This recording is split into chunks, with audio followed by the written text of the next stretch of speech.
Holy Toledo. Sorry about that, folks. Kids. Bedtime with fun. Start in just a second here.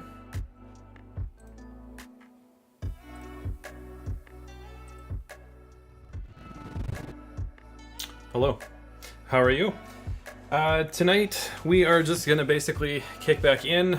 I am Jeff from Strumwood Guitars. Nice having you here. Thanks for stopping by. Yeah, we're basically just gonna get kind of right into it. So if you remember from the other night, of course none of you do, but we started to do a couple different headstocks, and so we'll clean up the other one, and we have two of them. There's two epi basses. Would have been smart if I grabbed it.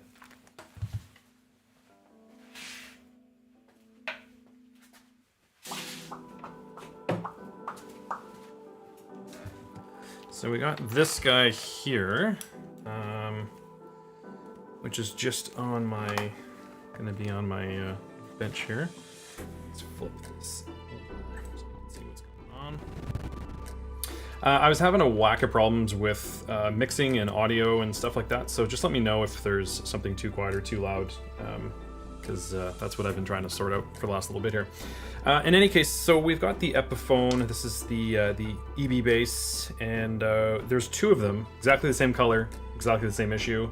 They are basically little spears. So the other day, Tuesday I believe, we actually glued the other one up.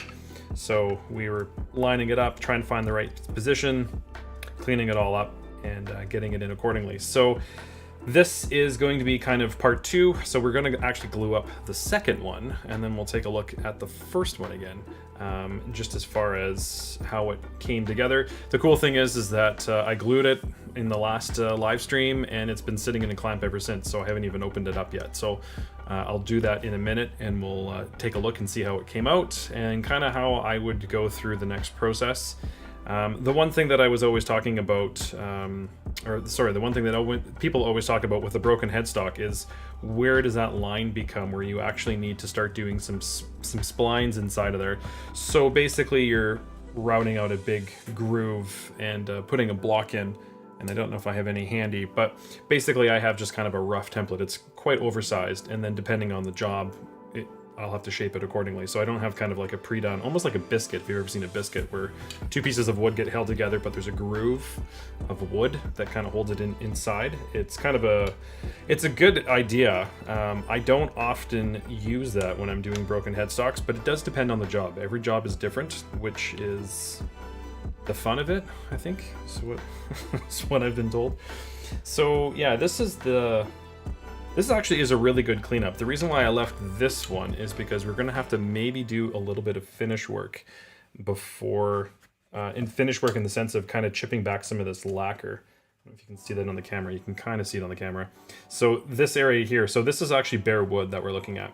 And then the lacquer it kind of is preventing it from all going together, but we might only have to break back a little bit there. So, but that's a pretty clean break. I mean, obviously it looks awful, but it's a clean break in the sense of everything lines back up, and so in the grooves in the back here that we're looking at, all the way along, actually, it's pretty good. So you can see it almost, look, it's invisible, it's done.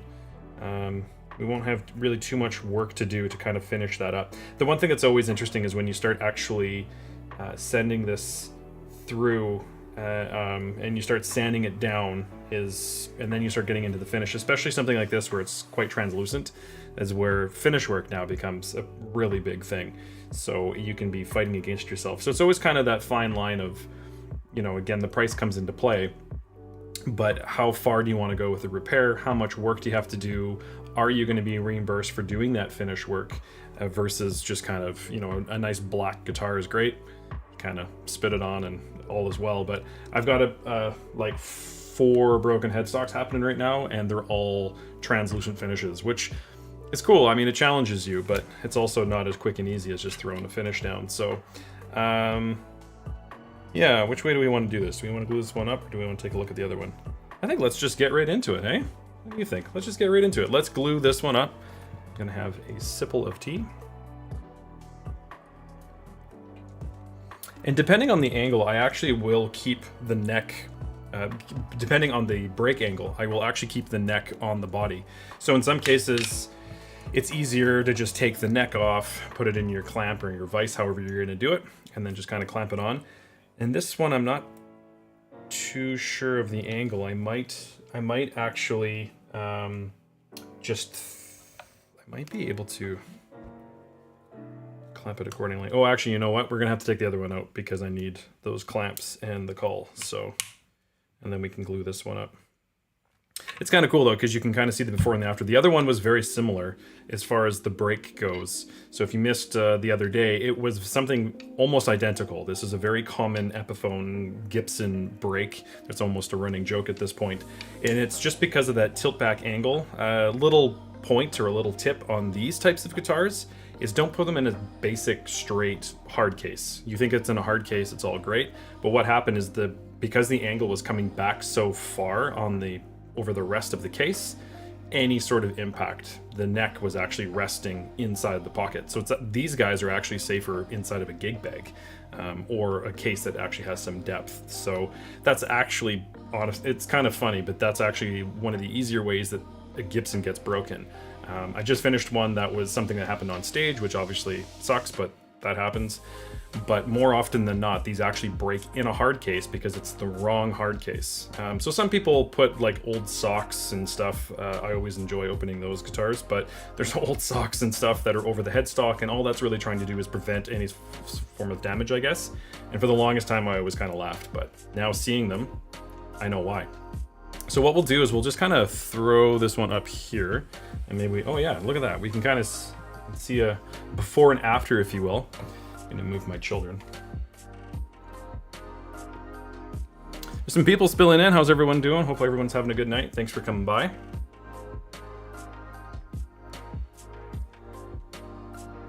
If you're not aware of who I am, my name is Jeff. This is Strumwood Guitars, and we're doing all sorts of fun.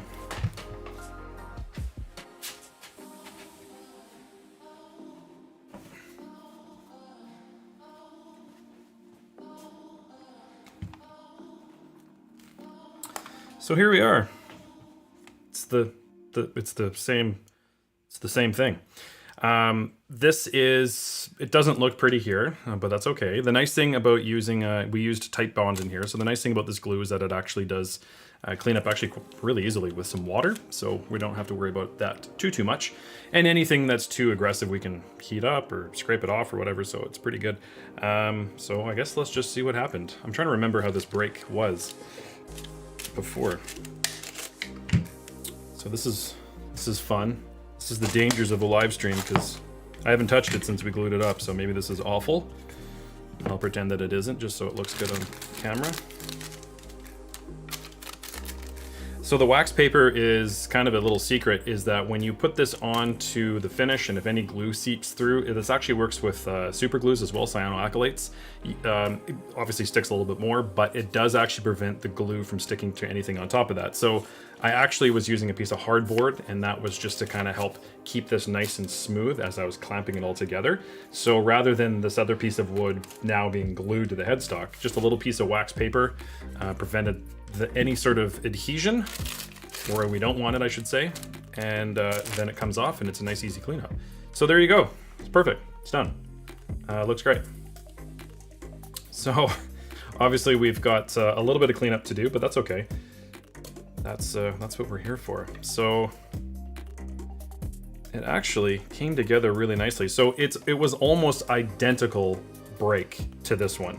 So what we did is we kind of put it together, squeezed it in, put the downforce into the neck where you can actually be pushing it in to kind of create this pocket. Of course, the glue is going to take up some of that space, so you may or may not have the ability of getting a nice clean kind of break. This is always so satisfying, this glue. Oh, it's my favorite thing.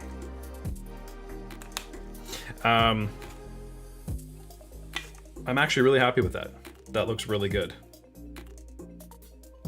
We got a little bit of a gap, but that's okay because we're gonna have to sand it anyway. So we're gonna kind of sand that smooth. And then what I always do, and this is where if I do this in front of clients, they sometimes will lose it, but so I'm just putting a heap of downforce. If I break it, I break it. But I'd rather that happen now versus it happen down the line. So this is part of me kind of stressing it. I personally do kind of two forms of stress. So this has been sitting in clamps for, I guess, about 48 hours. We did this a couple days ago. And so the glue is obviously more than set up. And when I'm putting a lot of downforce, I'm actually bending against that grain. So there shouldn't be, I don't have any qualm of saying that that's going to have an issue down the line. Another good test is you can hear it. You'll hear the wood kind of crack and fumble underneath your bear paws if it's too much of an issue. But that actually feels super secure. So we'll clean it up a little bit and we'll kind of see what's going on. Can I maybe do it from a bit of a distance? So I just go and get my portable sink, which is just my water bottle of, well, water.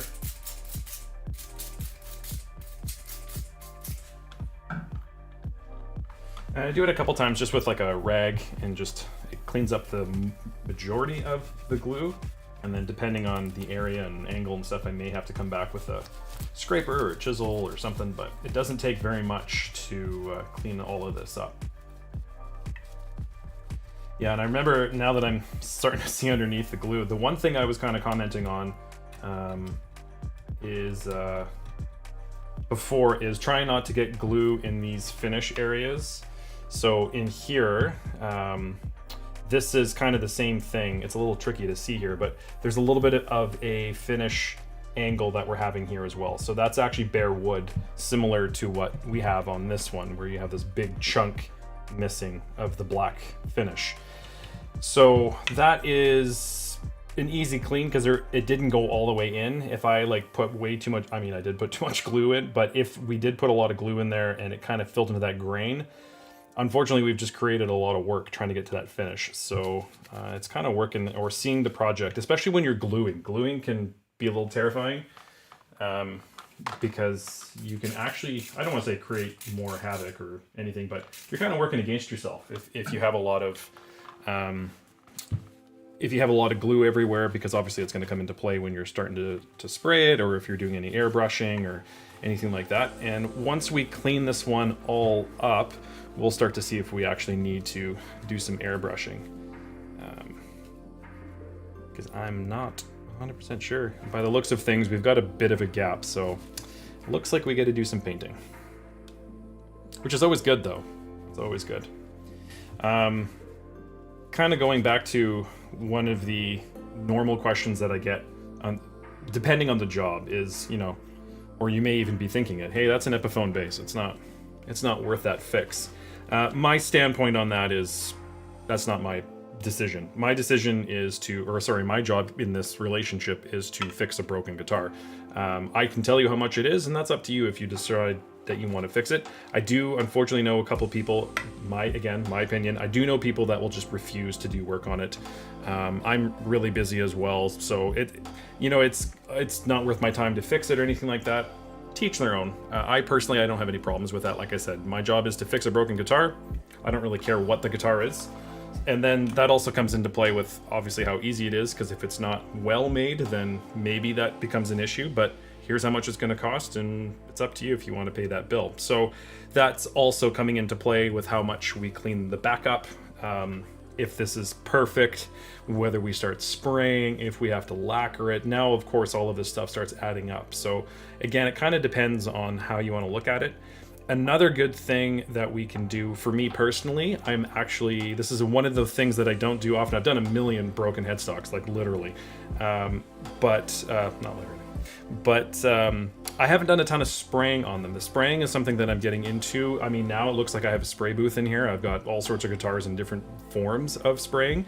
So for me personally, this is a great experience. Obviously it takes time and so forth, but the more you do it, I mean, you can't read painting in a book. You can, but it's much easier when you kind of start to get all hands-on and stuff. And then sometimes if the client doesn't care, do whatever you're going to do, then it's a great learning experience. So for me, I like these jobs because it obviously gets a little bit more money, but then also I can learn from it. So, if you can do the translucent stuff and kind of match that close or get relatively close, then now all of a sudden, hey, I'm getting better at that. now the jobs just become easier rather than once every 6 years because you're waiting for someone to pay that giant bill. You have to do that. So teach their own. That's the nice thing about this, and every tech has their own belief system, and I think that's great. Because then someone that doesn't have their strengths, for me, I won't touch anything. I don't care what the job is if it's not something I feel confident in the ability of me being able to do it. And for those that jump into it, that gets me more work. So it all works out in the end. So I'm having a little trouble trying to get the glue out of the peg holes here. So I might grab a reamer, but I'm also not, or I might grab just my small chisel. I'm not really too sure yet. That's actually the only part that the glue, and all I've done is I've just used water. And with the exception of this kind of crack in the middle, all the glue has come off, which is great. So,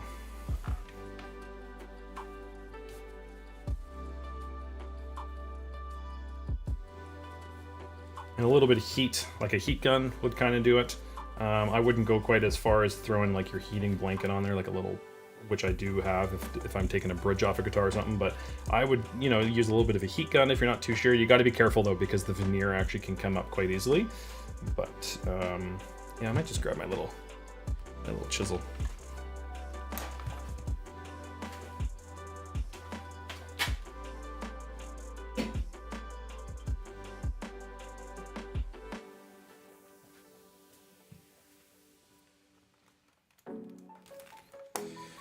And again, all I'm kind of doing here is just, I'm going to do it off the bench. All I'm kind of doing is just scraping off.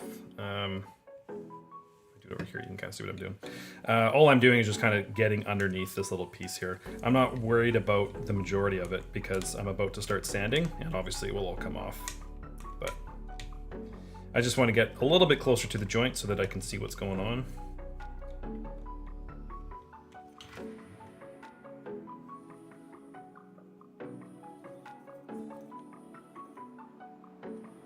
That's in there pretty good. Don't run chisels into your hands. See, we learned something. This is the experience we're having here. We're learning as we go. You know what? I don't even think this is worth it. I think I'll just start sanding and yeah.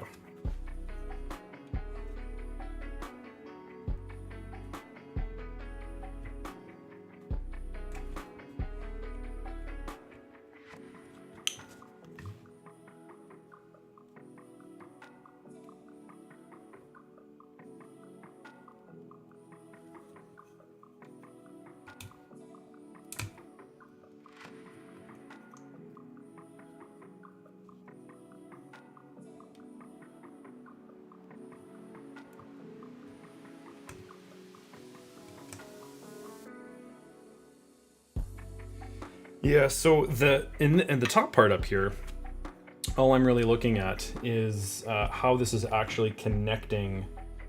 And so obviously you can see this nice ugly line that's running through here.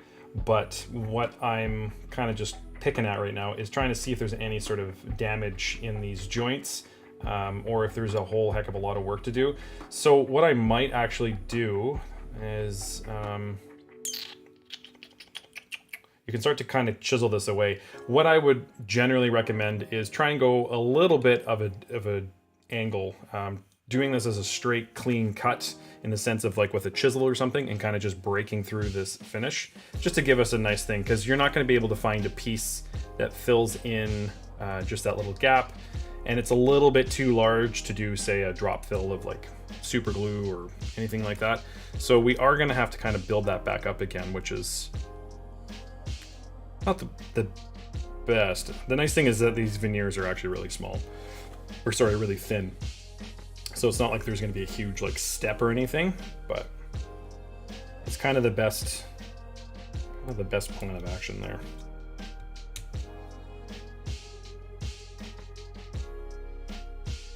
The issue is that if you run with like an absolute perfect straight line, you could actually make a very visible joints when you are now finishing it with something else, whether you're lacquering that or whether you try and find a piece of veneer or you just re-laminate it.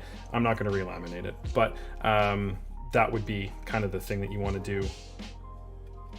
you might be able to actually spray some fill into that and then build it back up. That also might work. I'm not going to be getting into the painting obviously tonight, but it's good to come up with a plan before you really start digging in, obviously, and then that way you kind of know how much work you have to do or want to do.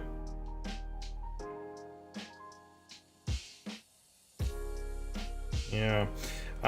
Okay, so what we're gonna need the vise, so I think what we might do is spend a little bit and actually just take some sandpaper to this and see what happens. So this is always the fun thing, because this finish is gonna get eliminated. So I'm just gonna set it up. I have this other cam. I had some wicked audio issues trying to use that microphone last time, so I'm gonna use the mic that I'm talking into now, so maybe just let me know if it's a little too quiet or something. We'll have to monitor it for now, but where is that? It's over here. So let's set up behind you, or behind me rather, and see what we can do here.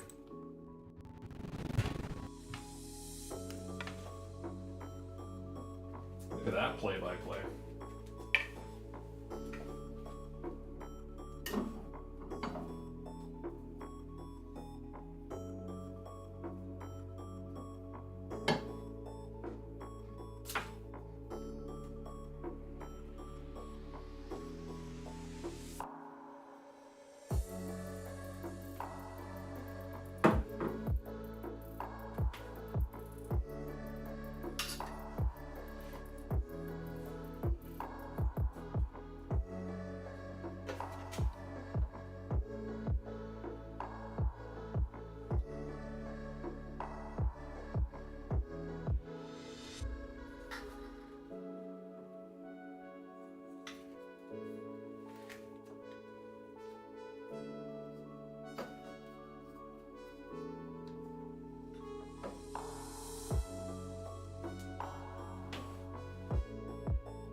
Sandpaper prepped.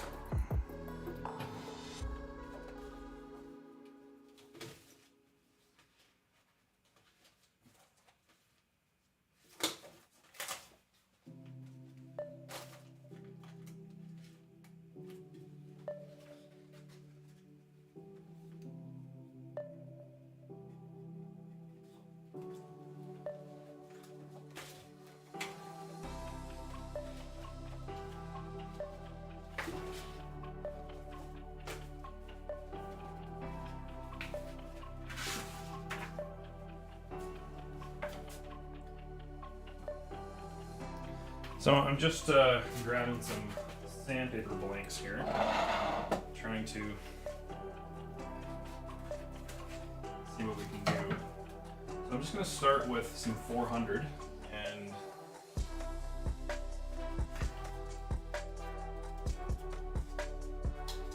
see what happens.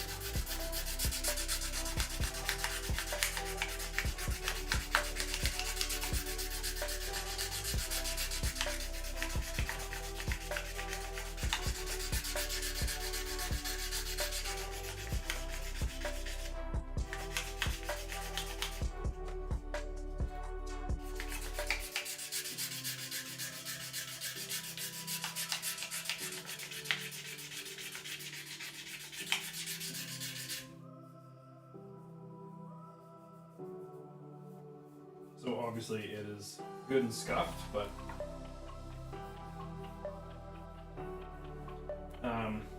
it's already kind of breaking this finish gap. That's really what we're doing here. We're not really doing anything structurally, we're just kind of bridging this gap. And obviously the least amount of that we have to do is the better.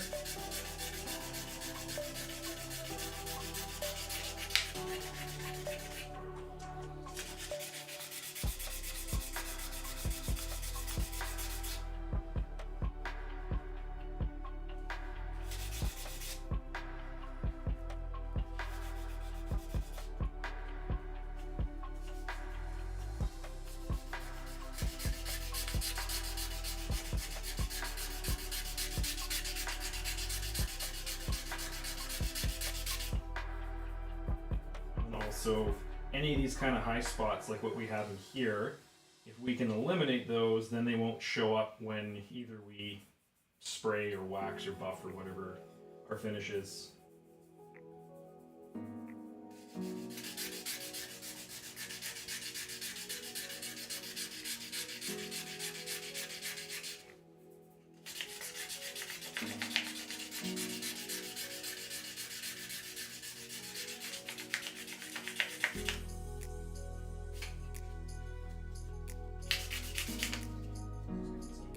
Fresh sandpaper now.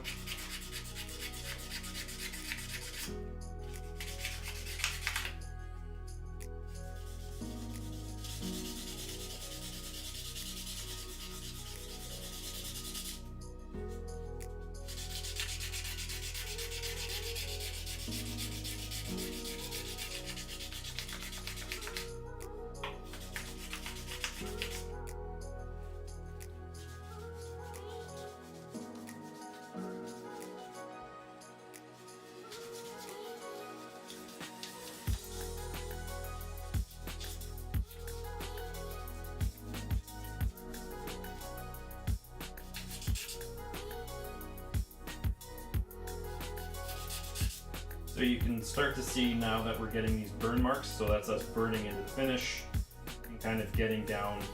Obviously I was expecting that was going to happen, but you can start to see when your job just kind of increased a little bit. When you see that in the sorta. You can see it's a little bit lighter, it's almost tomato colored, not this kind of deep red. It's kind of changed its hue, and this white that we see is obviously the lacquer that's on the neck. And right now I'm standing with 400, but if we went up to a 6 or an 8 or 1,000, this would obviously become less and less. You would still see scratches and whatnot, but as far as this kind of, I guess I'll call it damage to the finish, you would start to eliminate it.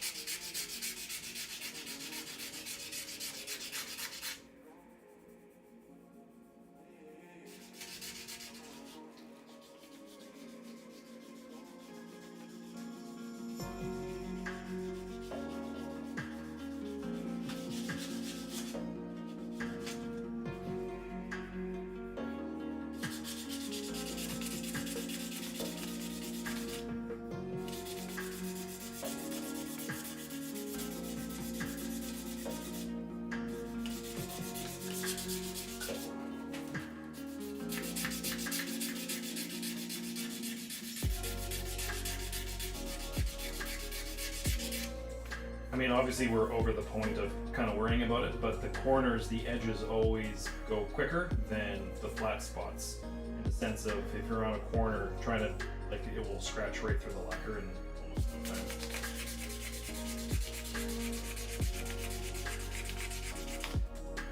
I was going to go a little bit harder with the grit, but 400 seems to be doing okay.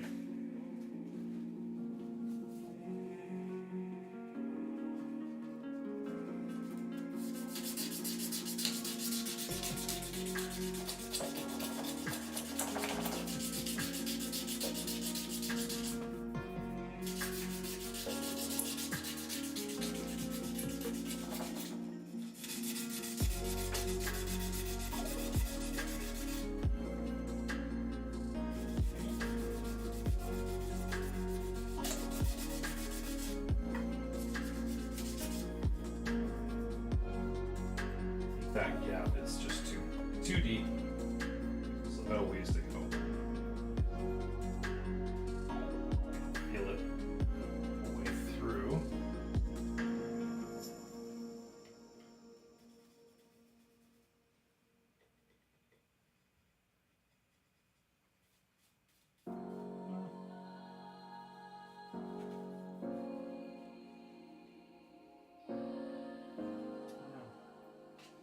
A little further and see.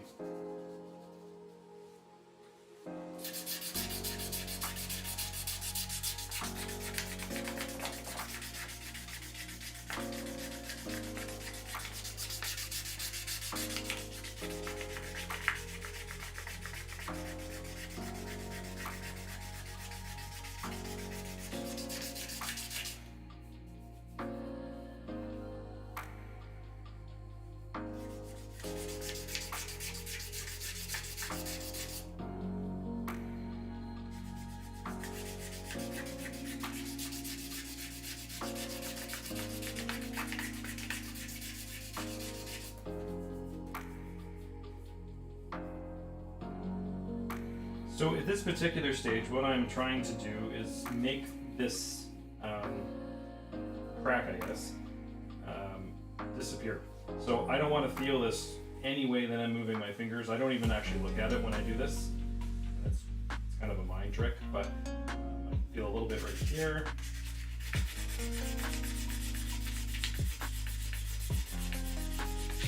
And then basically, any of these high spots, if they disappear, then we know that it's level.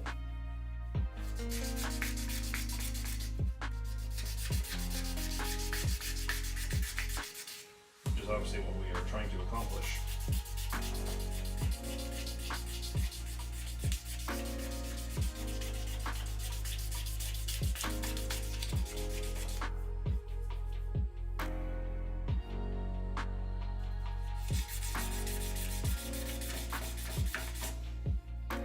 This is the joys of guitar repair.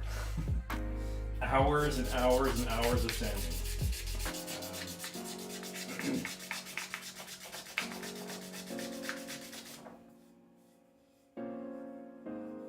The cool thing is, though, I mean, as far as actually feeling that gap, we are actually in pretty good shape here. Like I said, we won't be spraying tonight. We'll do that next week because I'll get both of them up to this point. So both of them will be ready to be sprayed, because then I can just mix up the same color, and because they're exactly the same guitar and exactly the same finish, it just kind of doubles our efficiency, which is really the big motto.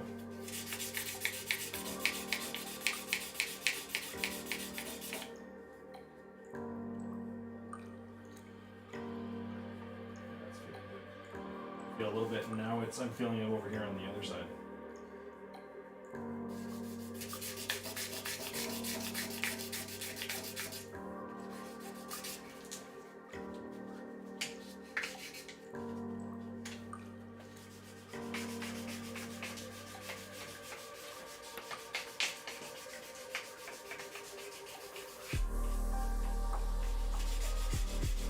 And I will obviously go in kind of all directions.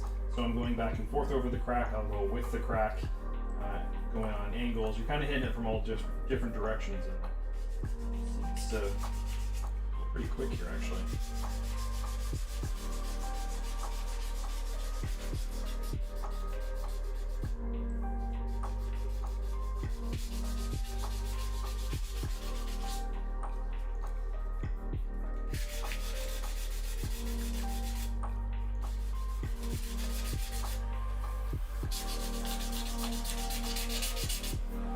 And on these high spots, I'll use a sanding block, but sometimes in these curves, it's a little bit easier to just do it with your fingers.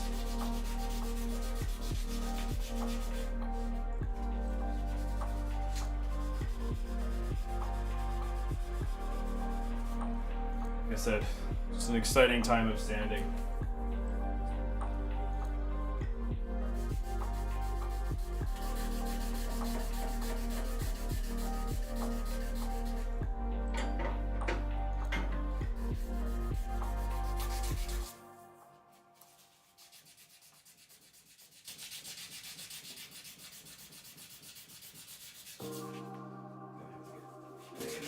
Piece of sandpaper. When you're sanding lacquer, and obviously if you're going this extreme, or even if you're doing the old make your neck really shiny, it will fill up your sandpaper really quickly and it becomes useless. So I'm just going to quickly switch that out.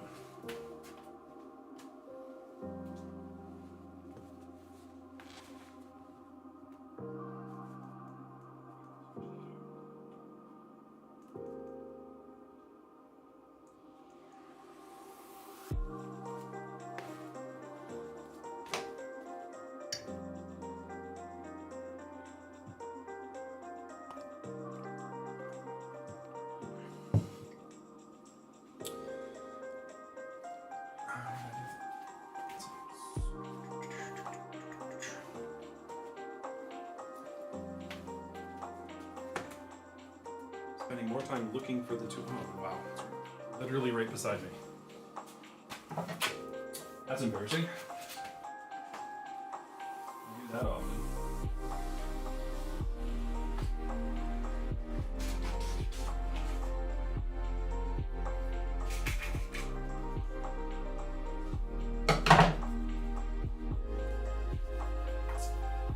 this particular sandpaper I'm using is actually a wet sandpaper, so I could do that as well, but I don't want to. I'd like to get down kind of quicker. The water, like when you wet sand, it makes it a little bit smoother, obviously, which is what we're trying to accomplish, but just meaning that it kind of almost polishes the rest of the area and fills in the grooves a little bit. And then as soon as you take that moisture out, then all of a sudden you have kind of these gaps again. So at this point, I do everything dry, and then when I get to the finishing stages, when it's all done and I'm happy with it and I can't feel anything, then I'll actually start wet polishing or wet sanding my way up.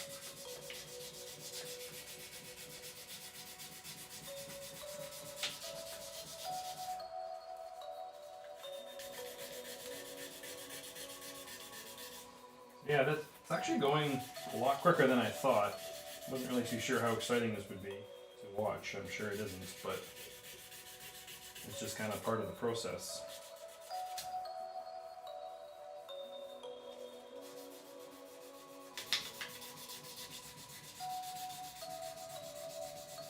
So this stuff right here, I don't know if you can actually even see that. No, you can't, but there's little kind of almost pockets of dust coming up, and that is when the corner of the paper is getting into these cracks. So that's kind of what I'm meaning when you're wet sanding. It just kind of sits in there and you think that you're done, and then you start cleaning it all up, and then you realize you're not at all.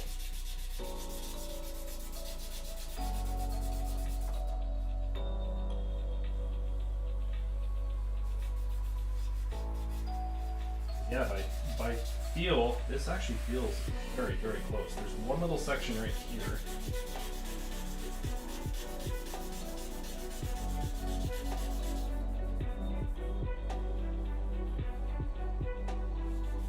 It's ever so slight. Because depending on how we get down, if you get all the way down to the wood and now all of your finish is starting to strip back and we have bare wood, you're obviously in a much deeper kind of finish repair. But if it's just a little tiny bit that we have, we probably could actually drop fill that. So because we're just kind of filling up the lacquer, that would be a little bit of cyanoacrylate or super glue, kind of fills in that gap, and then start sanding it back in, which we are very close to the territory. We have one little section right here. You can see that little area there, and that is that's the only part that's gone through to wood, like down to bare wood. Which is actually really good. I was expecting it to be a little worse than that. But that's also part of the glue up as well. So it is a good kind of together, everything lined up quite well, but also it's also being able to put enough glue in there to make it solid, to get it all close. Because if we didn't get that anywhere near, then when we got to the finish weight or the sanding that we're doing right now, we had this big gap because we didn't do a strong enough glue up. You're kind of always working against yourself. That's why it's really, especially on these types of jobs, you're best to come up with a plan before you even pick up your duct tape, because it just makes the whole process much easier.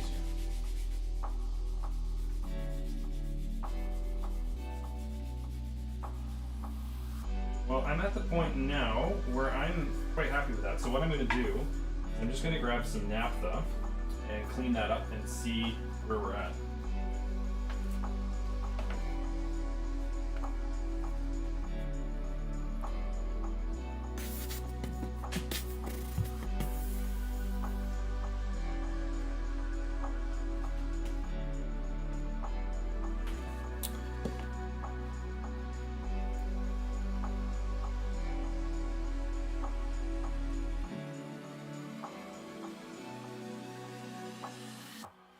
Also gives you kind of a good representation of what it's going to look like when you start kind of spraying. So you see, obviously, it cleans up quite a bit, but we are still looking at a cloudy spot and so forth. But yeah, so it's still a little bit. But you understand the concept. I'm not going to sit here and make you watch sanding all day. Let's take a look at the top real quick.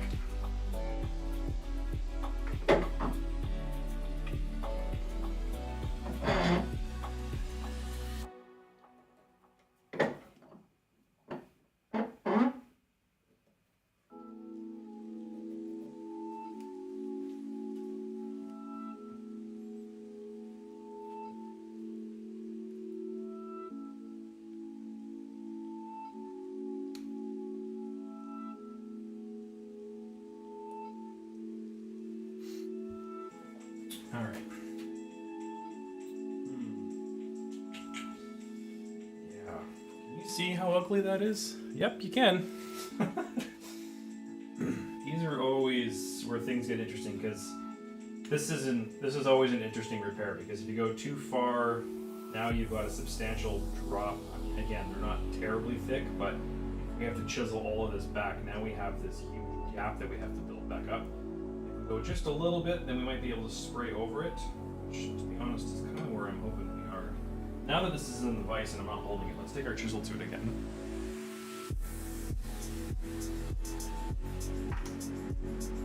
And I like to use some really, really cheap chisels when I'm doing this, so I use my Canadian Special. Canadian Heritage.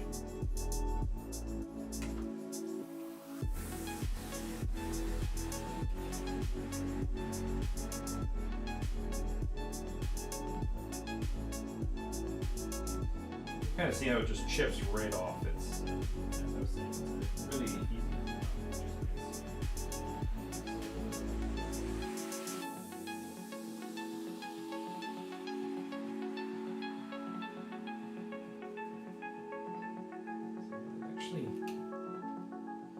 It actually feels pretty level here. It doesn't look great, but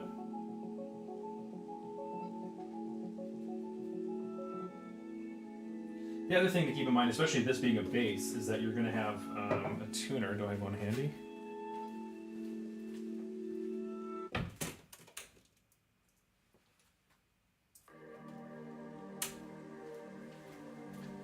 You're going to have this sitting underneath. You're going to have the, no, that was really imperative, but there's a bushing that sits in there as well. And then you also have the big thick string sitting on here. So not to say that you have an excuse, but you have a little bit of a buffer, if you will, to kind of help you, or rather to kind of perhaps maybe possibly hide something that you weren't able to fully cover.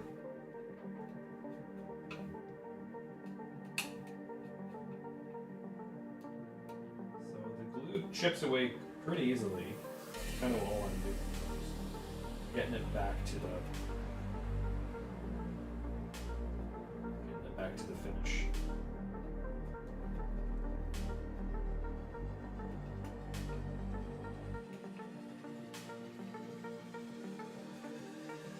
There.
Still not 100% sure what I want to do with that, to be honest. I might chip this back a little bit and then fill it. Again, because of where this is, we might be able to just kind of do some black drops. This section's obviously a little bit too big for what it is. It's too big for a drop fill, so considering that we're having to pull some paint out, we'll almost better off to just make this a nice kind of clean section for everything to kind of build up in. I don't want to go crazy, but I also trying to fill in these crazy jagged edges would be quite a task. So stripping it back a little bit and kind of getting a nice line or some sort of offset line. If it's an absolute perfect line across, it's going to be next to impossible to have that blend.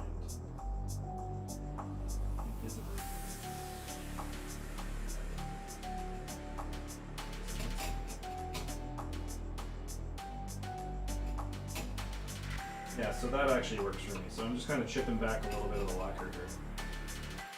Kind of just getting a little bit of a straighter line rather than. See it on that end?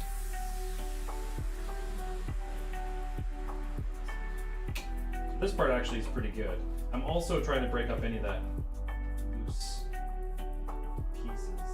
Because that obviously is not going to help us either.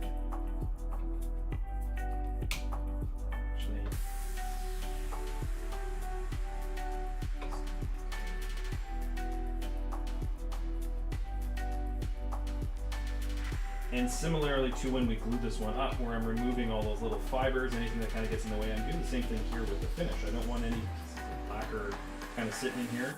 So I'm like these little pieces, I've got a couple little scragglers that are just sitting on the edge.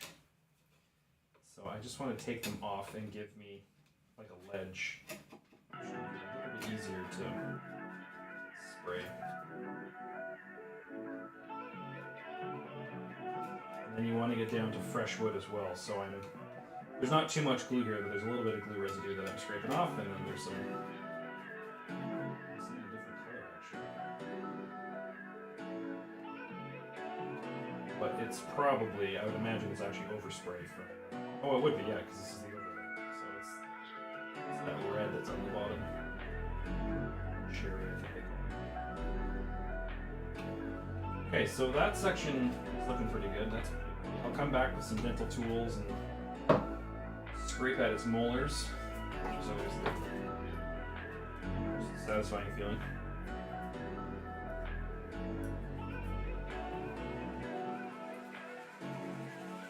Again, the same thing that I'm trying to do is just break up anything that's on the edge. It's going to prevent me from being able to really do anything, whether it's spraying or gluing or pouring.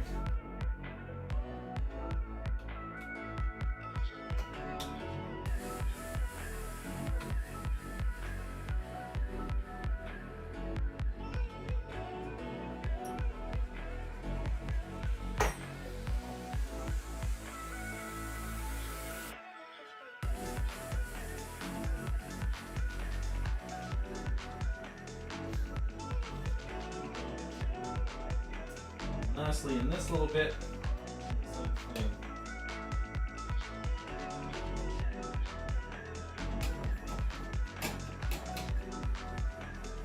Kind of give me a little bit of a cleaner trench rather than jagged bits.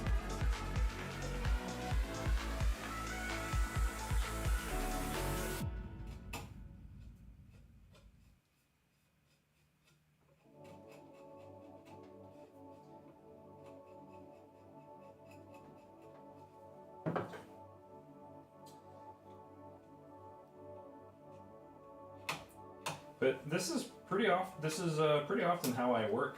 So there's just some music in the background, and I'm just picking away. And whether it's this, whether it's some setups, whether it's some electronics. Looks like our next stream we've got a bunch of electronics to do. So let me know what you think about all this kind of stuff, because I'm enjoying doing it. Just almost talking to myself, but just having a partner through all of this.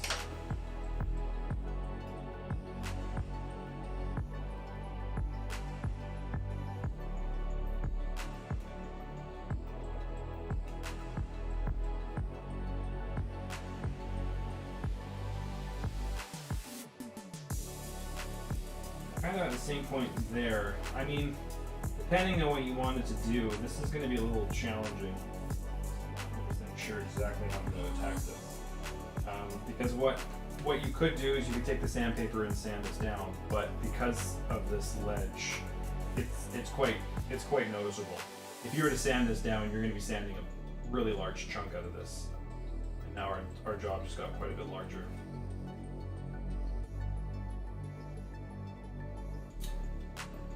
Sure.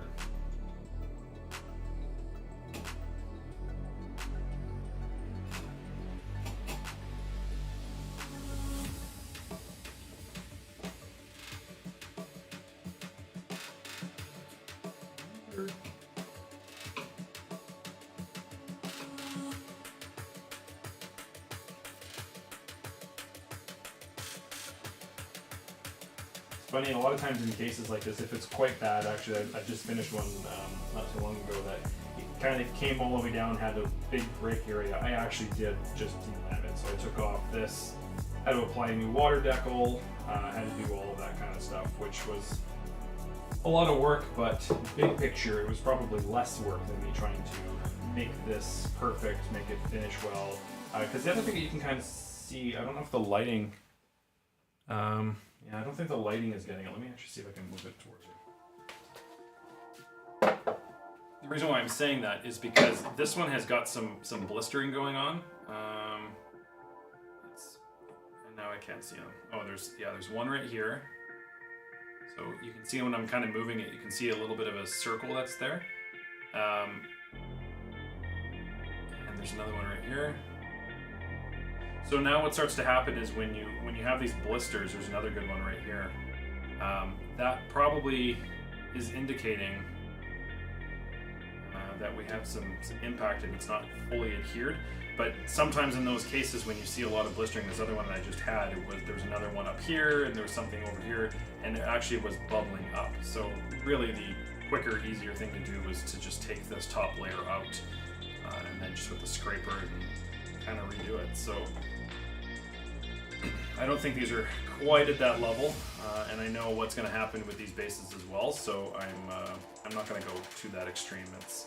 Anything's better than what it currently is kind of concept, but obviously we try and do the best we can on every job, but quite frankly, it's not terrible in the sense of like spraying over that would kind of cover a lot of that. If you had it right in your face, kind of like what we're looking at now, you would obviously notice it, but it's a chunk that's missing here, and there's a little chunk that's missing over here.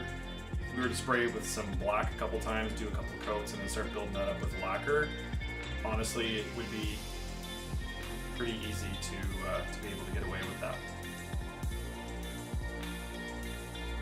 So that's kind of where that one is, and here's the backside. And again, you can see this, and there's a couple spots that I can still feel now that the naphtha is kind of flashed off. And this side, I'm not feeling anything. I'm not feeling anything till about right here. So, like that was the little finish piece that we're looking at. But again, a little bit of a red kind of overspray on this just kind of covers up the wood that's being poked through, and then we start building that back up with lacquer. I think that back actually would be quite okay. Cool. Yeah, and now that I'm kind of in it again, I'm just giving it a good stress test.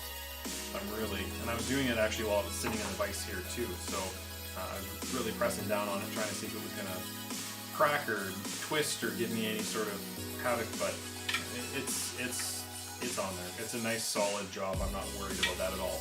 Bases do have a lot of tension as well. The strings are so thick, but that actually feels pretty good. So I'm not, like I said, I'm not going to sit here and sand this all night and have you watch it, but one of those things that I will do is kind of just keep going. I'll keep sanding this down, and we'll do this next week. We'll spray the two of them. So this one is, for all intents and purposes, is close to getting ready. We'll kind of clean this up a little bit and then see what we're going to do there. And once this is all kind of come up, then we'll spray, because I know the other one is going to have some finish as well. So let's switch to the other one and get that one glued up.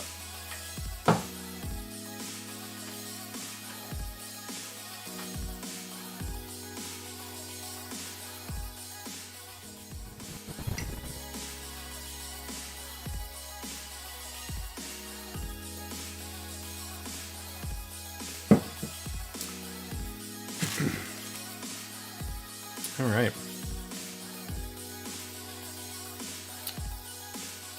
So again, what you're looking at when you're doing any of these is to really see how well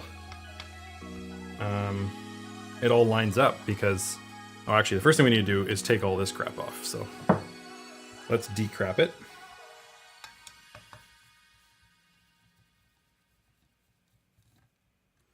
And my basket went somewhere.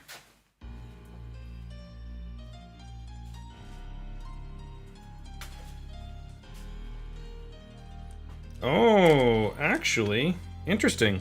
So I'm taking the tuners and bushings and stuff out, and I actually just found this.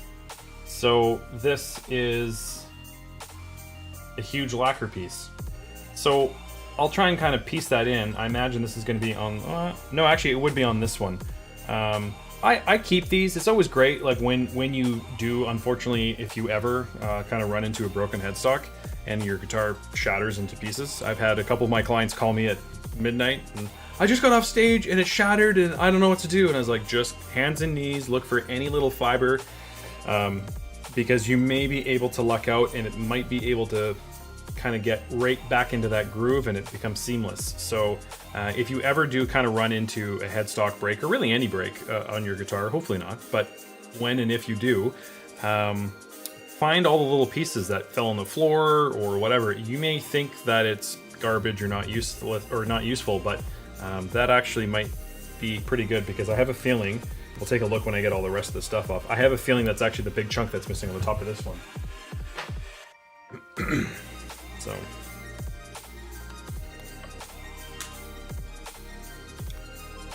which is ideal. Sometimes it's not worth it. Like sometimes if you're really trying to piece it together, just to piece it together, you're kind of grasping at straws, but, or grasping at lacquer.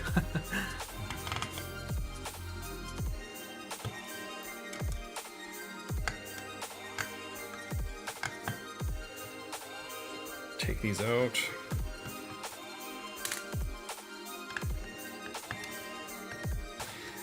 You don't necessarily have to take the tuners out. I don't always take the tuners out.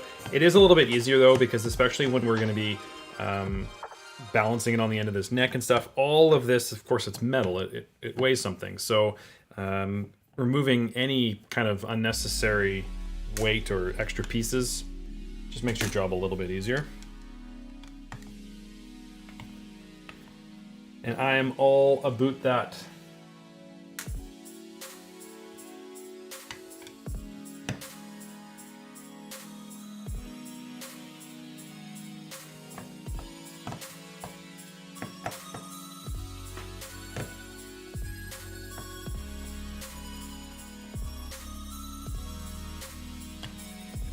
Cool. That's out.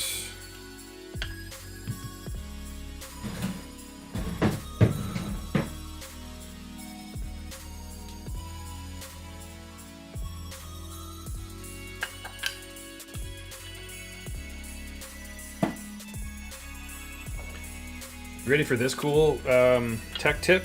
This is pretty sweet. I gotta get like a air horn or something for tech tips. But so the bushing that sits inside of this, these little guys are next to impossible trying to get out. There's all sorts of different things that you can do. Sometimes if they're not in there correctly, you can probably push them out with your finger. A lot of people will tend to put the screwdriver, a thicker screwdriver in there, and kind of round it on the edges. I wouldn't recommend doing that, because what you're doing is you're actually bending the bushing into the wood. It does come out, yes, but what's actually happening is you're bending the slot. So now what you're doing is you're basically turning that, what's a nice clean line, you're turning it kind of into a V, and now your bushings become loose. And all that means in English is that when you're actually stringing your bass up, especially a bass, there's a lot of tension, a lot of vibration happening. If that's not in there tightly, like tight, then you're gonna start hearing that rattle and bounce around. So I'm not taking credit for this, but what I do is I just have a rag, because it keeps us obviously nice and secure. And what I'm going to do is I have a spark plug socket, obviously, so it's just really big and deep. It's just a deep socket, and I put it over the bushing, and then on the inside I put a smaller socket in there, and it goes inside. So what's going to happen is then I'm going to, again, wrap it up in a cloth just so I don't do more damage to the headstock, and we'll actually just throw a clamp in here. So hopefully this works.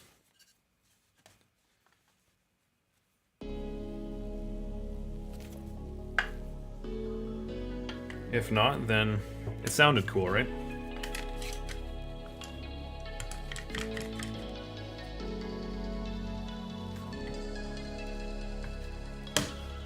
Right.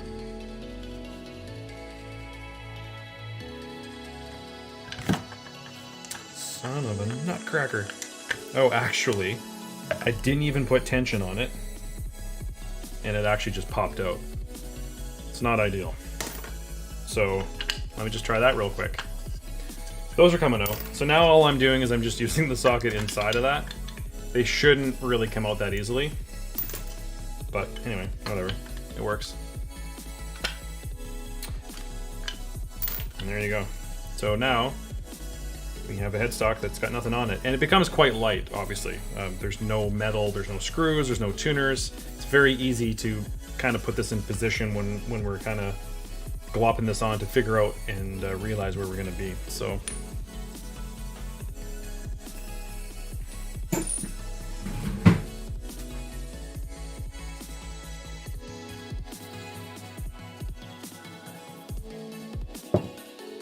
alright, put that aside.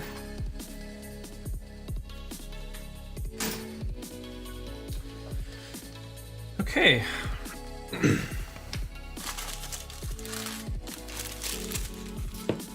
So I'm not too worried about the glue up process at the moment. Again, that looks good, and we'll throw this into the clamp behind us. And all I'm really going to do is kind of remove. I have a steel brush that I use, and all I'm doing is running it into along the grain of both of these. And all I'm trying to do is eliminate any sort of loose fiber, anything that's not really supposed to be there, and it will allow us to just get the most adhesion that we can get. Because it all helps. And I still haven't quite figured out if I want to do this with or without the body. I think I'm actually going to take this off the body. I think we might be okay to do this up. Sometimes what I do to keep this angle, if the angle, like the headstock angle is too far off and it doesn't line up well, this is actually lining up really nicely. Like it kind of locks into place. So yeah, I'm going to take the body off. But what I sometimes will do, and that was the reason why I kept the body on, is that I actually have some really long elastics, and I'll actually run them through the headstock, and then I wrap them to the back of the body. So when I wrap them to the bridge or to the end pin or something like that, all I'm doing is I'm keeping this tension and I'm keeping this headstock in position, so it's pulling straight back rather than, you know, I kind of glued on cockeyed or something like that. So. But yeah, this one I'm going to put this one on.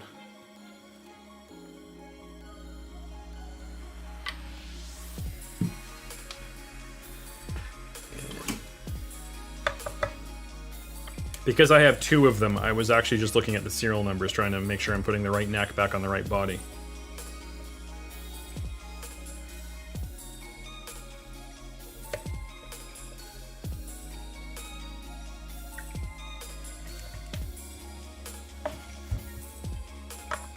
Not running a Frankenstein shop in here.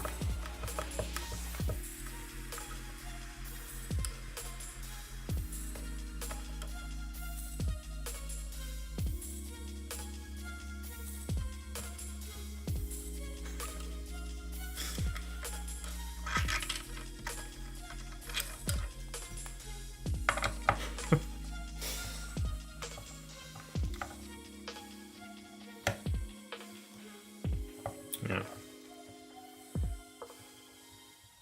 Sipility.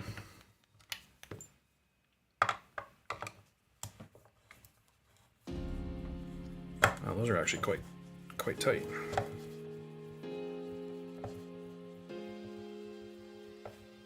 All right, cool. Neck, screws, bolts, off, body. Bye. Actually, I'll just leave that there. That's okay for now, because I'm gonna bring it on behind us. Okay, so now looking at that lacquer piece, holy, yeah, there's a big section here that's missing. So this little guy, I don't think is actually really worth fighting for. Definitely not from that. I think it's from right there. Oh yeah, I can see the bottom of the screw hole. Yeah, so like something like this, it does line up nicely. See the little wood chip that's in there? So you can actually see it does line, yeah, it does line up. But what happens is it's actually hindering now on this end.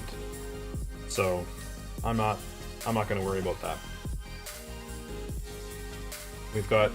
We've definitely got some work to do on this one anyway, so I'm not really too worried about it. The one thing I will do on the lacquer though is this little section right here. I am actually going to chip it back just a touch on either side, because right now they're bumping into each other and it's not allowing me to push this together. But we'll load this one into the vise behind me here. So another handy dandy switch.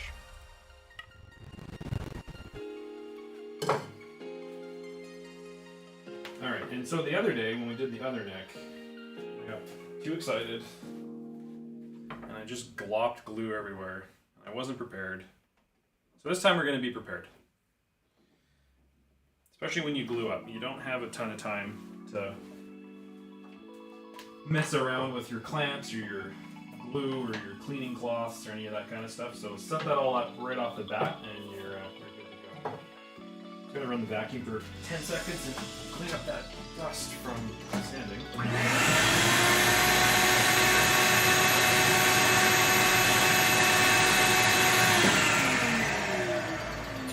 Did that woke everybody up? Here's another satisfying thing.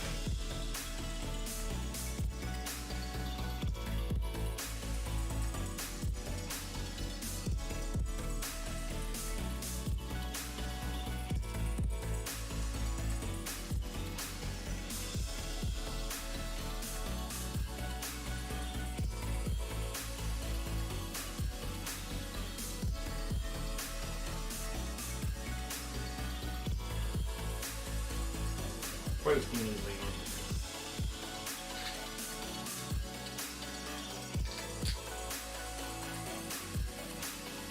do. Join me Friday nights for ASMR Star Wars. Just kidding. Okay, so when I'm looking at cleaning this all up, yeah, I should have started.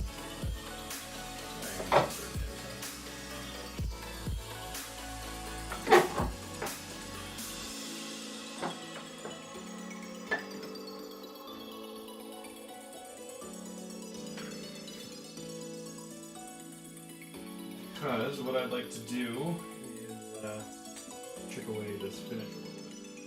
It's going to line up here. I'm just going to chip it actually.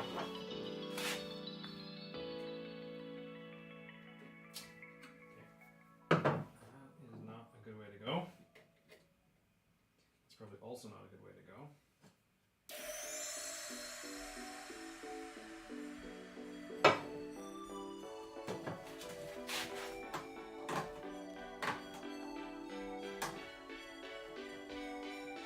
Probably will do it.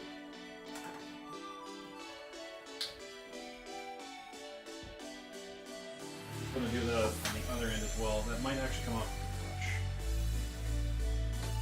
the brush. Here's another enjoyable sound. Scraping. That one isn't coming up quite as nicely.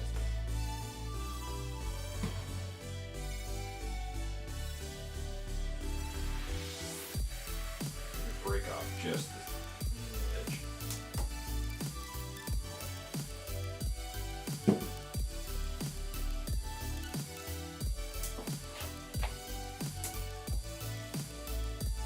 But now it's enough that this little piece, it's just not touching each other. And I got a little bit to do with the side too. Right very edge.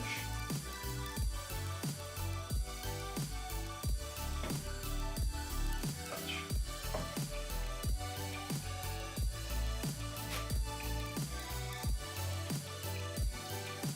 There we go.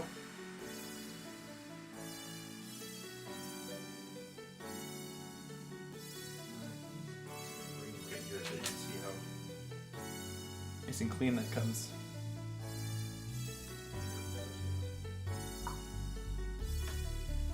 When we're lining it up, I'm looking in here, that whole piece locks in, and all of our little grains here too.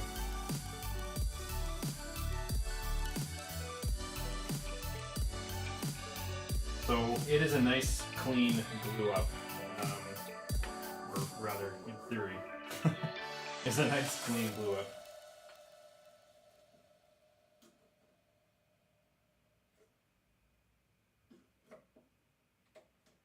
So the top part of this I'm actually not going to worry about. That actually looks really good. On the inside, on the back side, we will have to do a little bit.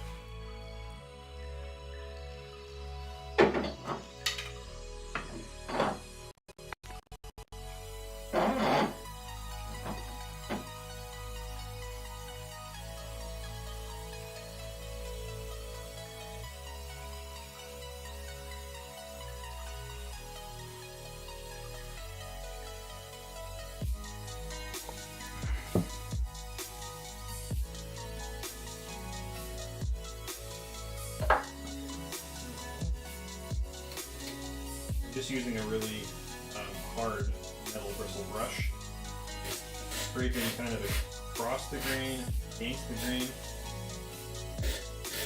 Hopefully that's not an unbearable sound. The last time I had actually this mic going on the webcam, and it was unbearable.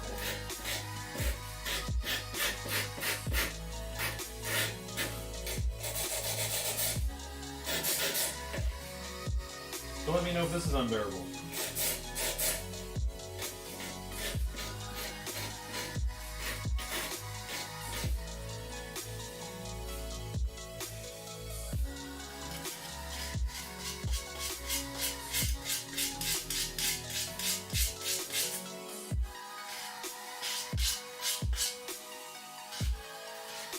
I'm kind of just doing the same thing on this. I'm just scraping against the grain. So rather than down, kind of how all this grain is breaking. So there actually is a great example of exactly why we're doing this. So there's a big piece right here.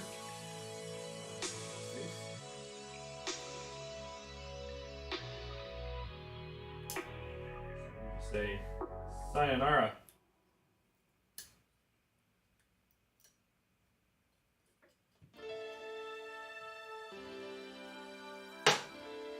And that's exactly what we're trying to eliminate, is any of those kind of cross pieces, because they're just loose. So when you're gluing to it, it's not really holding anything. Also, because we're going to be throwing some glue in there, we need a little bit more space. So if we can get some of that stuff out, just give us the best chance we got. Ideally, we're only doing this once, so obviously we can take it apart and redo it if we need to, but just making future you very angry that you didn't spend another 5 minutes and kind of prep it.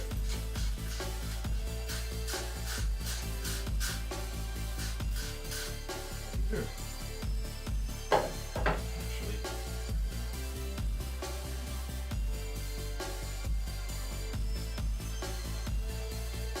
now that seam, like the other one, almost disappeared, like entirely.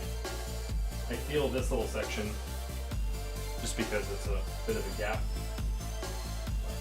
the majority of this, you wouldn't actually know that it's broken. That will change a little bit, because once you throw the glue in there, obviously it kind of kicks back just a little bit, but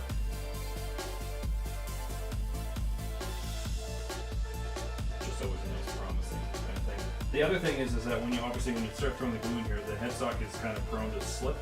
So if you have a little bit of a lockup, you can really feel some of these bigger valleys, kind of like a key. So all of a sudden it just kind of locks into place, which is nice. That lets you know, so I can do it basically by feel, which I'm going to have to. Once there's glue and stuff kind of in here, you're not going to be able to see what you're doing really. So having that ability is nice. So yeah, that's good and clean. That is nice. So what we'll do is just do a kind of a trial run. We're going to do it correctly this time.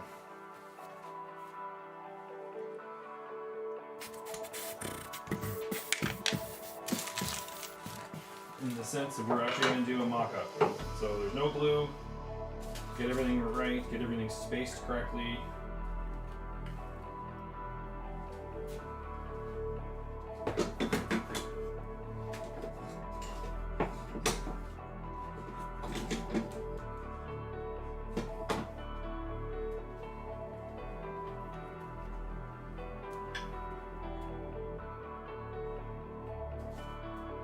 So what I do, just as a reminder, I kind of throw this in underneath, and what this is doing is it's keeping the peg head on the top nice and straight. So that's really the only purpose of why this is here. So I lock this in first, kind of get that feel, then I put this plate in, I put the plastic down, which also gives you a little bit of a protectant against the clamps. But what I will do with the clamps, I'm just kind of lightly doing it, I'm not pressure, but I will actually throw foam pads over there. Oh yeah, and then I also would use the other plastic sheet on the bottom of this hardboard. So I'm just trying to get like my clamps in the right slight position, just so I'm not really fighting against myself. That feels pretty good there. Here.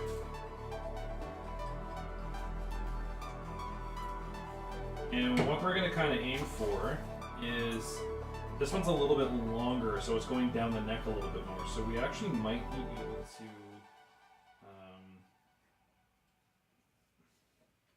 here's our gluing surface.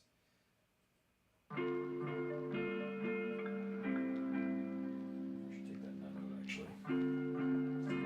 More space to clamp. So this is sitting here. Oh no, that should be okay. Probably just throw them right there. Yeah, I'm not gonna worry about that. Sometimes I'll actually take the nut out. Again, it depends, every job's different, so it depends on how this is all lining up and what you need to do. Putting a nut back in isn't difficult by any means, so obviously that's the easy way to fit.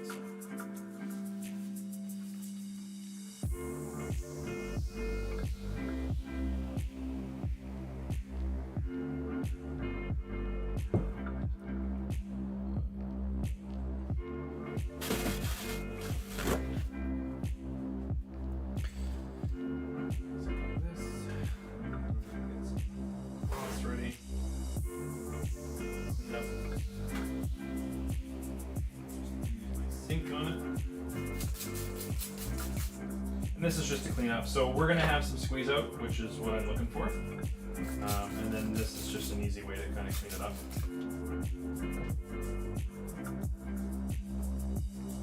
You kind of saw how easy it was even after it's all dry and cured, but not much easier.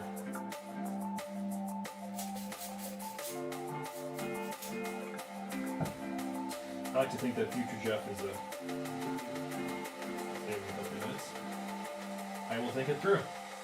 Okay, so just to double check before we start adding glue, I got headstock, I got the clamp, I got this, I got the plastic, I got my clamps, clean up. Yeah, I'm ready to go. Are you ready to go? All right, let's do it.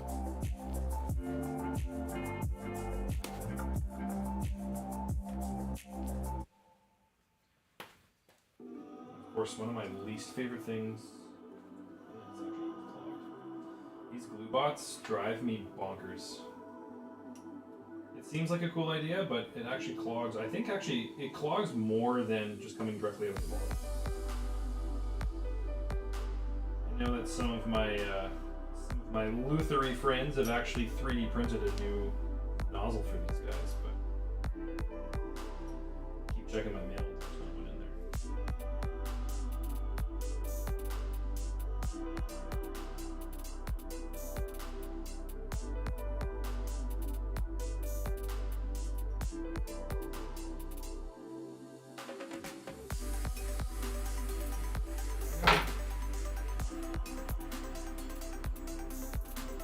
there.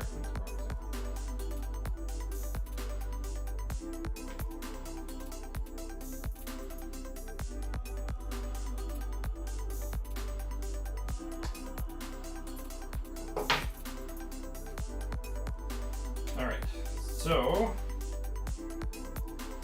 let's go. I'm not going to worry about going through the peg hole because I'll just chisel it on the inside. If you have a nut, like with your truss rod, that's really poking through and it sits right here, you're probably best to either remove the truss rod or tape it up just so we don't get any glue on the threads. But that's not an issue here. I'm going to go crazy heavy.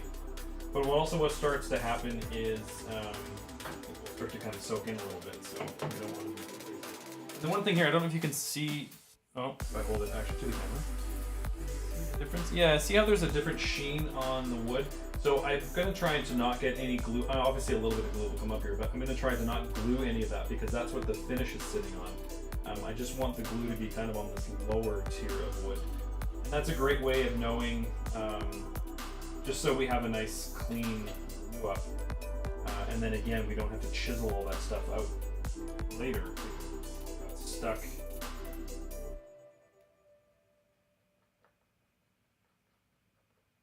Also, when you start gluing, you don't have a ton of time, so don't stop and talk.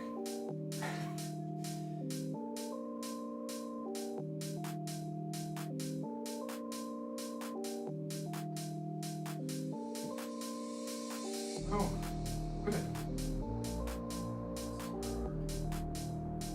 One thing, I keep forgetting to say this, but when you're doing any glue up, you really should have clean hands. You should clean the guitar you're working on, and you should also, what did I do with that brush now? And you should also have nice clean hands, just so that you're not adding any sort of stuff from your fingers or oils or anything like that. So.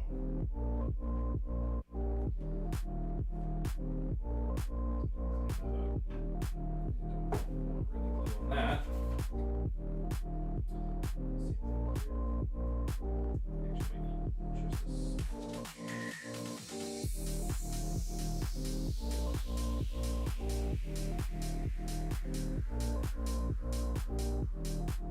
I am looking for squeeze out. We do want to see some squeeze out here, but we obviously don't want to squeeze it all out, and then we also want to make sure, I know that's actually pretty good. And then we also don't want to have no glue, because that's generally the issue that kind of happens with people that perhaps don't do a lot of carpentry. It's a pretty common thing actually, is not having a very solid. A lot of times someone has attempted to do it because maybe they are good at glue, but they don't like cleaning up or whatever the case is. But now all of a sudden they don't have a very solid, which is unfortunate because they spent all this time getting it ready, cleaning it up. Kind of working against it. So you saw that just pocket right in, which is exactly. Just squeezing through the crack there. That's all great. Not as in I'm great. That's just it's great. Okay.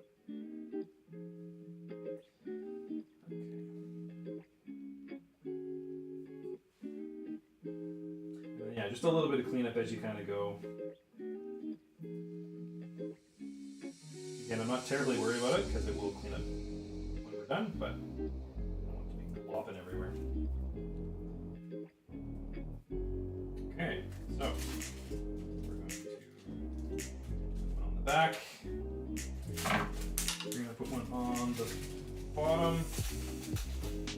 We are going to do the hardboard. I'm going to do the glue out just in case that dries. The glue is right up, or the hardboard is right up against the nut, and I'm actually holding the headstock in as I do all of this, and I'm still squeezing this in place. We haven't slid yet, which is obviously ideal. I'm going to throw this on top just so I don't get any burns.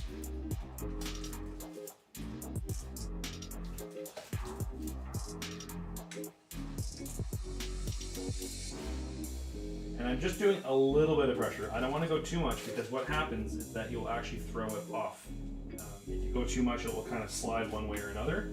Take 5 seconds and get the glue off my fingers. Do the other one here. Make sure it's all lined up. Clamp down here.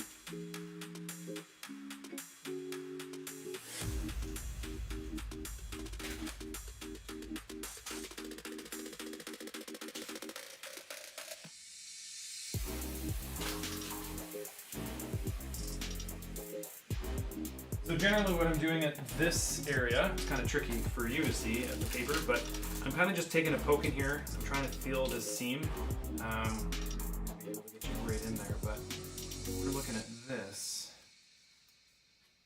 I'm looking at this glue seam. Yeah, it's a little dark. I'm gonna have to come this way. Not quite. You can just kind of see it. Sorry, it's a little out of focus, but I only have so many hands.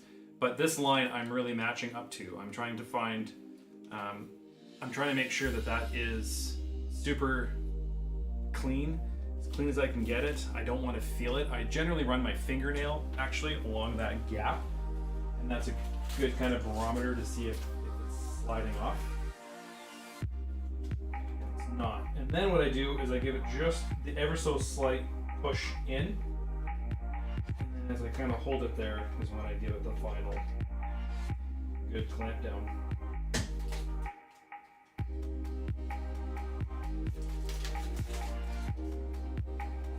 And again, I'm kind of doing that, and then any kind of extra squeeze out. Oh, this went together really nice. Very happy with that. Clean up this side.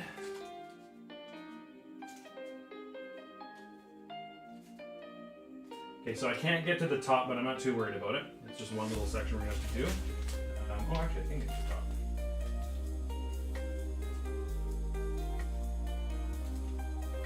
There's a nice amount of glue squeeze out, which is important.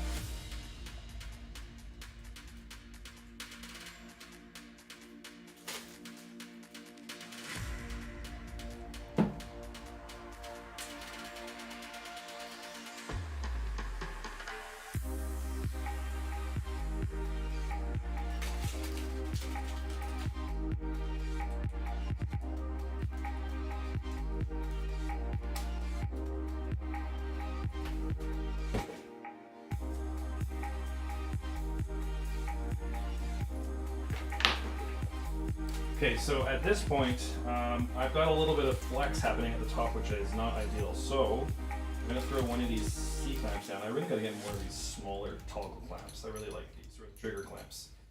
So we're just going to kind of get this set in place because I don't really want to take the tension off too much. Take this one off and replace it with the C-clamp. Put that tension right back.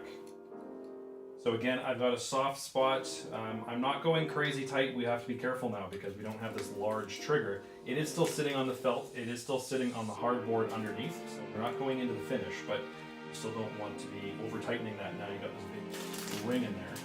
But that now frees me up to this guy on this back section. Actually, before I do that, I've got 30 seconds. I can see if I can see this better. Really. So in this crack here, this is kind of what I'm talking about. I'm running my finger through here. I'm not feeling anything in there. All of that kind of stuff is absolutely perfect. Like, I'm really happy with that. So now what I'm going to do is just throw a clamp on the back side here. And just squeeze down that tongue.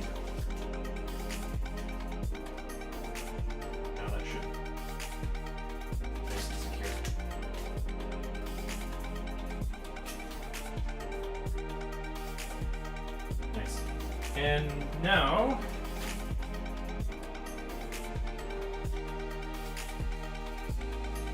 I'll just come into, oh no, that's soap, don't want that. Just get a Q-tip, just a little wet, and I'm just kind of running it along this gap. Just kind of getting any other glue that I can get in there. Again, just making my job down the line a little bit easier. I don't want it to be soaking wet. I don't want it to soak into the crack and weaken the glue or water it down or anything. I'm just kind of cleaning all the residue, but I can't even see the crack. This would be great.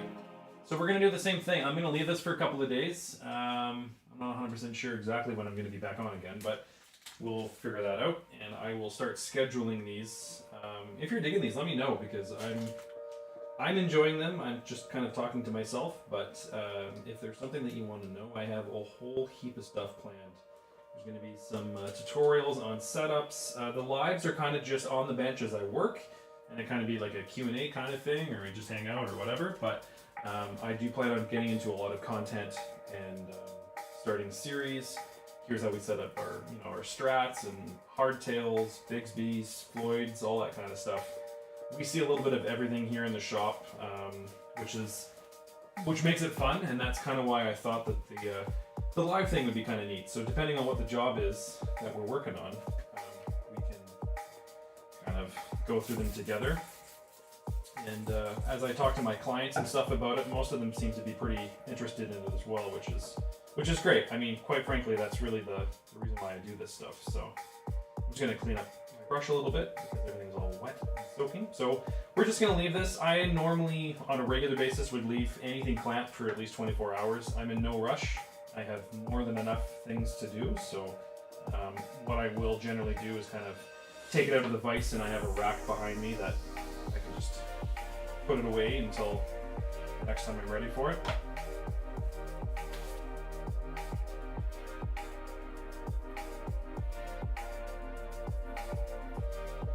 But this is great because the water-based glue, all the Type Bond and stuff that we use in here is going to allow us to have a really solid wood joint. We're not trying to stitch it together, and I don't think on either of these I'm actually going to put a spline in it. So this is the other one that we just started doing the sanding on, and it was kind of the same thing. This is what they finished at. So next week we'll take this one out of clamps, or maybe I'll get this one ready. It's going to be exactly the same thing of what we were doing on this one.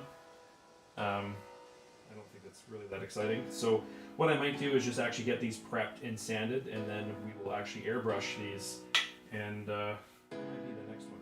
I don't know. Let me know, is that something you want to see, airbrushing, or do we want to do nothing? That's also an option.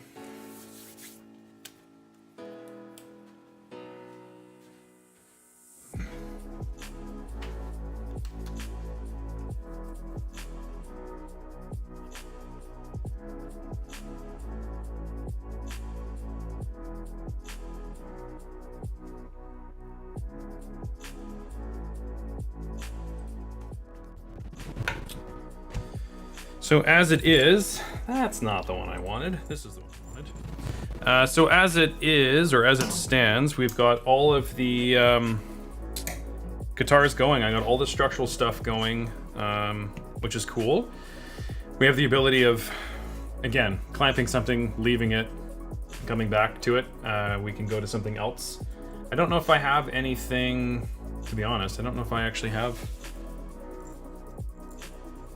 anything else that's exciting.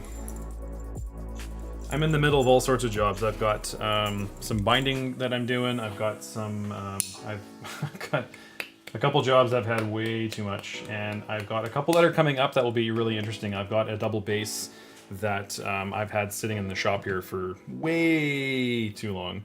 My kids actually are gonna miss it when it's gone. They told me that this afternoon. But yeah, there's a lot of big projects kind of on the go, and it's nice for me personally. I just actually recently opened my doors and accepting work again, but I have really tried to cut down on the amount of work I have, especially with the huge restorations. They're quite time consuming. They're enjoyable. I do enjoy doing them. As you can see, this is the process. Maybe not the most exciting thing to watch, but as far as what I'm doing on a regular basis, that's really what it is. It's sanding it down, smoothing it, spraying it, painting it, and it gives you just the kind of, I don't know, for me personally, I get the reward at the end of that, because it's like, hey, I remember when that thing was in pieces, and here you go. So people hand me pieces of their guitar, they're in tears, this kind of stuff, and I'm able to fix it and put it back to them. So it's a cool feeling. And like I said, I've had quite a few people asking about this premise of just kind of watching and seeing what it is that I'm doing. And yeah, I've enjoyed it. As I kind of learn the ropes of doing all this, it's a little bit different because I'm not actually interacting and things like that. But that will change soon, shortly. I do have some big plans with just kind of content and other plans that we can do as far as other projects. So not necessarily just guitar repair, obviously that's what we do here, but I also do a lot of pedal board rewires and things like that. So I got all sorts of different kind of jobs that come in and out. But this is the most satisfying thing I think about the wood glue, is like just like the picking it off. It's not the most attractive thing, but in any case. I think we're at a point now that I might just call it. We've got those two going. Like I said, I'm just going to sand these necks and get them to a closer finish, something that we can actually do some work on. And I have a bunch of electronics. That might be another one that we're going to do too. I've got a bunch of electronics trying to diagnose issues. So yeah, I think with that, I think I'm going to call this. I think I'm going to call it a night and keep going on and doing what I'm going to do. My name is Jeff. This is Strumwood Guitars. I really appreciate you checking this out, and come back. We will be doing this a lot more. There's a lot more coming, as I keep saying. So I appreciate you all. Have a good night. Keep strumming.